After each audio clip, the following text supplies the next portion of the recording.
so good. Oh my gosh. Okay, I'm back. You can tell I'm just like all over the place. If you missed earlier video, I was just talking about tartine style sourdough. I'm gonna make my meatballs today. Why? Because it just sounds good. So I started a sauce. I think on my Foodie Princess YouTube, I've got a couple different sauces. This one, I'm gonna do, it's a couple cans of San Marzano tomatoes. I know this is backwards, but very important to use good quality tomatoes. They're a product of Italy. You gotta get them at a specialty section in your grocery store or at a, a specialty market, but they make a big difference. They're sweet. Fresh basil, tear it up, put it in there. There's about a half of a sweet onion and about 8 cloves of garlic crushed in here, and good olive oil, crushed red pepper, and salt and pepper. That's it. It's very simple, and it makes the best sauce. And I like this base sauce for meatballs. Now, my years of doing restaurant reviews, and I'm a big lover of Italian food. It's probably my favorite kind of food. I'm Italian. Everybody always talk about that. I always want to order the meatballs. I judge on the meatballs. I'm sorry. I think it's just really important.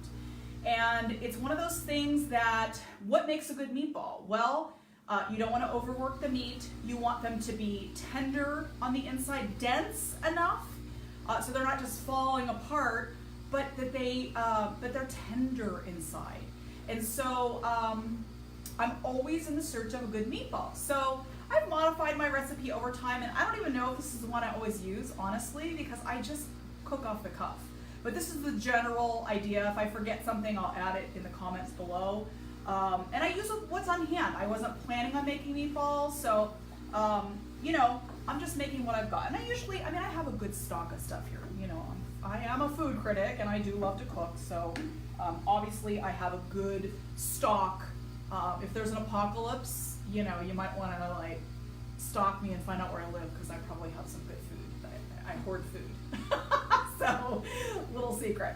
So anyway, I made some sauce, couple cans of San Marzanos, fresh torn basil, lots of garlic, good olive oil, salt, pepper, crushed red pepper. I did put a little bit of fresh parsley in it and something else. What did I put in there? No, that's it, I think. You could put red wine in it if you want to. It just changes the dynamic of the sauce a little bit. Hey, Dave. Anyway, okay, so back to the balls. So, again, I'm using what's on hand. I'm going to use a mix of meats. I think that's important. Hi, Vinny. I think it's important to mix the meats up. A solid beef ball is good, but I think it's better when you add some other stuff. And so I was at the store the last time I actually planned on making meatballs, and they were probably the best meatballs I've ever made. And the reason I think that they were so great is they literally had, I know, no judging, they had the Italian seasoned ground turkey, and it was on sale. So I grabbed it and I added it to my meatballs. So I added it to beef, ground sirloin, 98, fat-free. I don't want a big fatty meat. I want something lean for the bulk of the meat. Italian seasoned ground beef, or ground turkey, who knew? I know, I love meatballs too. And then I add Italian sausage, and whatever you have on hand. This is what I had on hand. They're in the casing, so I'll split them and add it in. So I have 3 in here. So not a lot of sausage, but if you don't have it, it's okay. You can add fennel to your meat. And so pork is great. I love veal meatballs. I don't have any veal, but veal would be veal. If you're gonna plan on making them, do veal. So to my ground beef, I've got about 1.5 pounds in there. And again, it's not perfect. I'm just gonna take these sweet Italian sausages out of the casing. I'm just gonna slit it and peel it off. You could buy bulk sausage, that would be better to do that, less work, but whatever you have on hand. It's seriously, let's cook for real life, guys. You're like, oh, what should I make for dinner? I've got this, you make it work. Okay, it's kind of gross, the casings. So I'll get rid of that. I've got my sausage in here, and I'm gonna add my Jenny O Italian ground turkey, and this is lean, okay? No hormones, yay. So, and it does, doing turkey is gonna help keep it kind of lean too, which is nice. Okay, so I've got all that in there in my thing. So I've got ground beef, I've got, and it's 98 fat-free ground sirloin. And again, if you just have ground beef regular, it's fine. I'm gonna add about, this was a small grated onion, and that's why it doesn't look like very much. It's kind of juicy. Hey Chris, the onion, I don't want big chunks in my meat. I want when you bite into the meatball for it to be cohesive and like you just bite into it, it's like, hello, you're hearing the angels sing. So it's grated, and you can do that in your food processor. You could do it on a box grater if you want to, but I think it's really important to have grated onion versus chopped. That's just me. You don't have to follow what I'm doing. I'm just telling you what I do. And then I added again some more garlic cloves. Probably, I'm trying to think, I did this like yesterday, so I'm trying to think how many cloves of garlic. I think there's like 5 or 6 cloves of garlic. I like garlic. So, and they're grated, pulsed together in my food processor, okay? So I'm gonna add that to my mixture. Let me get rid of that. I'm gonna just give my hands a quick rinse because I don't wanna be touching things with that meat on there. Okay, so I'm gonna just get in there and use my muscles, and I will use my hands at some point. So I've got my ground sirloin, which is 98%, lean. I've got my ground seasoned turkey. Don't have to use that. Veal, pork, it's all good. And then I have pork Italian sausage that I've taken out of the casing. So I've got pork, turkey, and beef in here. And I like a blend. I'm just an equal opportunity eater. I just like to blend my meat together. The thing with the meats is you don't want to overwork this, okay? When you overwork the meat, it's going to get tough. You want to keep them kind of fluffy, so we want to work kind of fast. So to this, I'm going to add 2 beaten eggs. And if I wasn't doing this on a video, I'd just dump them in, but trying to be semi-professional. Get rid of that. Can't wait to make my bread. Good Parmesan cheese. Whatever you got on hand, but hopefully you're buying good. This is Boar's Head. Whatever you like. I want about a cup, so, it's gonna go in there. The flavor is going to be superb. And then my trick is I do not brown these in the oven. They're gonna cook in this beautiful sauce that I made. So if you're just tuning in, rewind it later, go back and I just tell you how I did this crushed tomato sauce, really simple. And I'm gonna put my balls in the sauce and I'm gonna cover them and I'm gonna let them cook low and slow for a couple hours, literally. The flavors of the meat are gonna blend with the sauce and it's just gonna be really harmonious. Okay, so I've got my Parmesan cheese. I'm gonna add some salt, not too much because the Parmesan cheese is salty, but I'm gonna add probably the equivalent of 2 teaspoons-ish in there.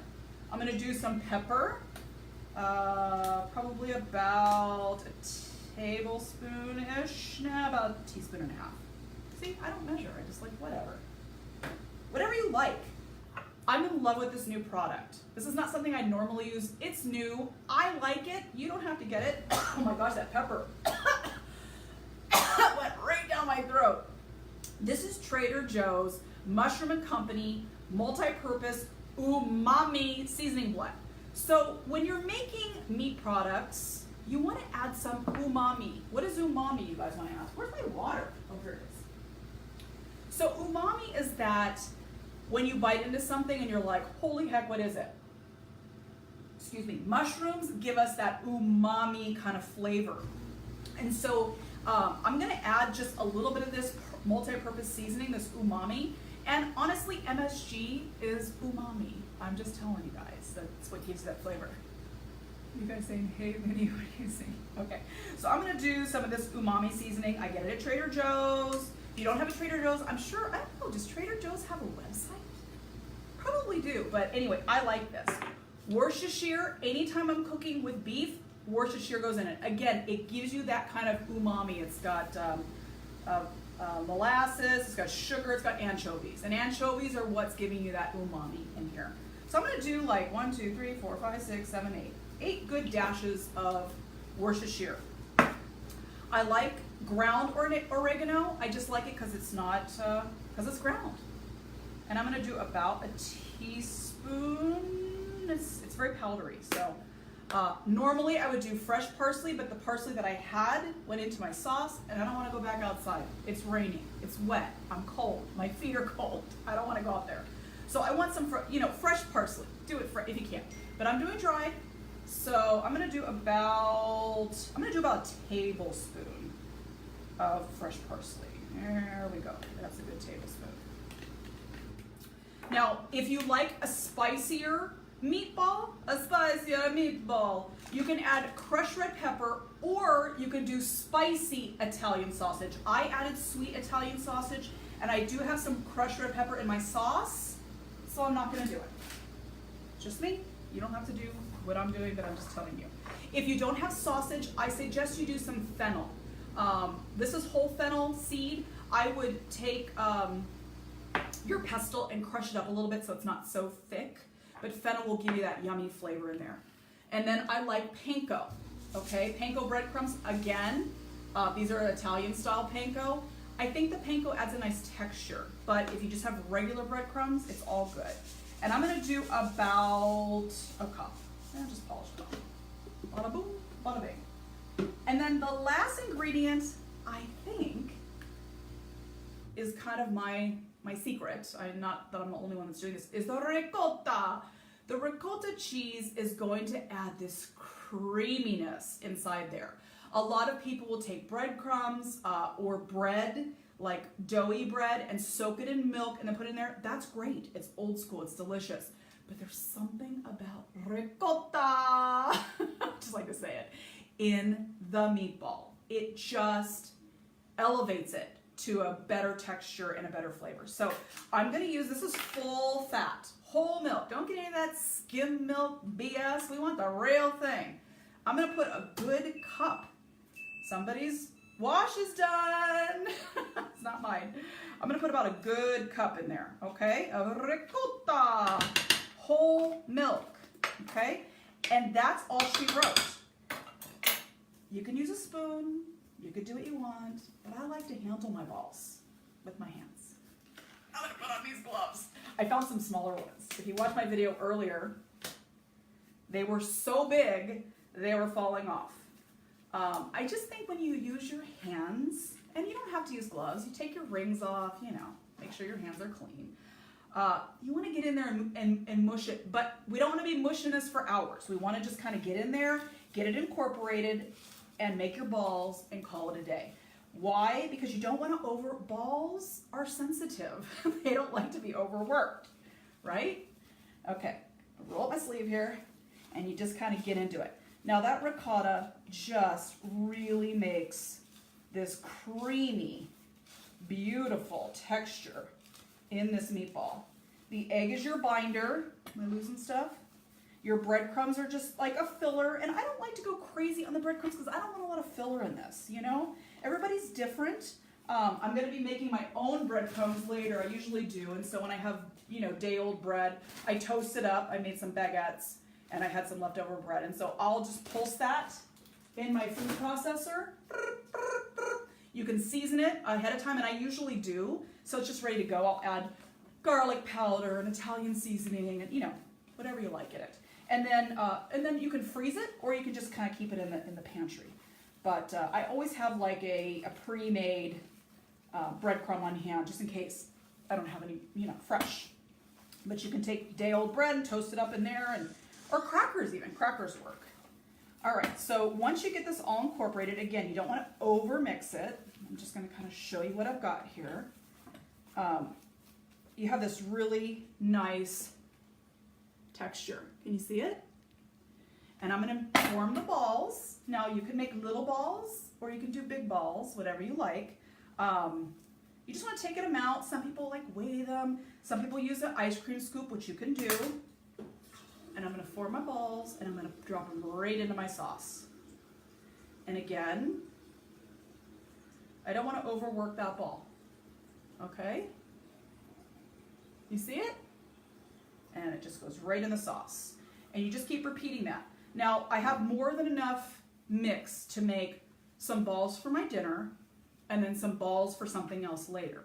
So again, you want to lay them out on a sheet pan with wax paper or parchment, and make your balls and then stick them in the freezer on that tray if you can, if you have a freezer big enough. If you don't, lay them out and just trying to think what you could do if you don't have a big enough freezer. You want to kind of freeze them individually so they're not sticking together. Does that make sense? Maybe you could put them on a dish in small batches. I don't know.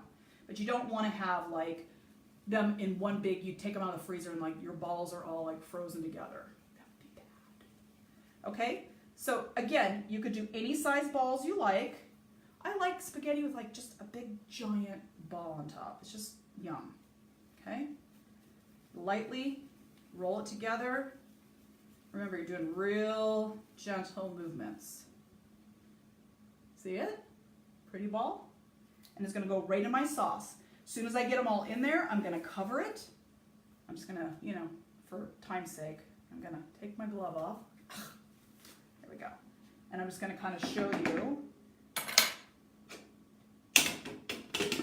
And they'll steam in here. You know, kind of shake them up. Make sure the sauce coats them. There we go. Okay, can you see in there? Thumbs up. And I'm just going to cover it and let it cook. Cover it because you want it to steam in there. And it's going to cook low and slow. I have it on the lowest setting, and I'm going to let it cook for a couple hours, literally. You're going to make your pasta. You're going to go ahead. I take my meatballs out. I ladle them out and put them in a dish before I'm going to serve it.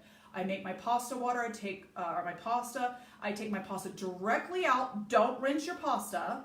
Directly out. If you have a 2-piece strainer like this, I don't want to touch it because I have grody hands, but here, I'll use my stomach to hold it. You pull it out and it strains like that, okay? You have one of those? You want to keep your pasta water just in case your sauce is too thick. So the meatballs come out when they're done. I put them in their own dish to the side. I have my sauce. If you have people that don't like chunky, Chef Luna? Who's Chef Luna? If you don't like chunky sauce, I have some kids that hate chunks. You can take your immersion blender if you have one. Do you know what that is? It's just a one-piece. I have one here somewhere. Oh, here it is. I don't know what the other part is. I can't get it with one hand. But anyway, it's a one piece and it's got a blender piece on the end, and you can just you can pulse it in its pot. And that gives you a really smooth sauce. So if you're somebody who doesn't like texture, cook your sauce, do your meatballs. When you take the meatballs out, that's when you can go ahead and blend them. So if you have any chunks of onion, any pieces of meat that have gone rogue in there, it's just gonna blend it up and give you a really smooth texture. So texture issues, use your immersion blender, okay? Take your pasta that's already al dente, to the tooth. You don't want it overcooked. Take it always a minute before it says. Test it, take a bite or pinch it, you can feel it. You want it al dente. You want to take the pasta out of the water that's been cooking in, and you want to let it strain over the pot, and you want to go ahead and ladle the pasta noodles directly into your sauce. Do not rinse your noodles. Please don't add olive oil to them. That coats the noodle so that the sauce doesn't absorb. A lot of people, I put something out a while ago and people were like tossing them in olive oil. If you're making an olive oil based sauce, then that's fine. If you're doing a spaghetti sauce or a fettuccine and Alfredo type sauce, if you coat oil on that pasta, it is not going to absorb the flavor of the pasta sauce. So the proper way is to, again, take it from the water, strained, of course, so the water is out. You're going to take the noodles directly with tongs or whatever you have into your sauce, kind of stir it around in the sauce, then plate it, and then I add my meatball or two, or however, if you have lots of them, however many you want to divvy up your meatballs, but put them on separate at the end, sprinkle it with a little fresh parsley, a little fresh basil, and some Parmigiano cheese, and I'm telling you, it's phenomenal. I want you to make my balls. I want to hear about your balls, and I want you to tell me if you like them. I think they're spectacular. I really do. Again, use the mix of meats that you like. If you don't like turkey, go for veal. I mean, veal is like the best meatball ever. So if you're making this special, maybe practice with this recipe, and if you're going to invite people over, maybe do veal. Add some pork sausage to that. You can add a little beef mix into that too if you want. Well, veal is beef, but you know what I'm saying. You can mix it however you want. It's totally up to you. But the problem is that when you cook it in the oven, the exterior I think they get dry. And I just think that when they cook in the sauce, something special happens. And then of course the ricotta. So if you have questions, you can drop it below and I'll try and answer you. Rewind the video if you weren't sure, but very basic recipe, but I'm telling you, they're phenomenal. Okay, rainy day spaghetti and meatballs coming up at the Jansen house. I'll talk to you guys later.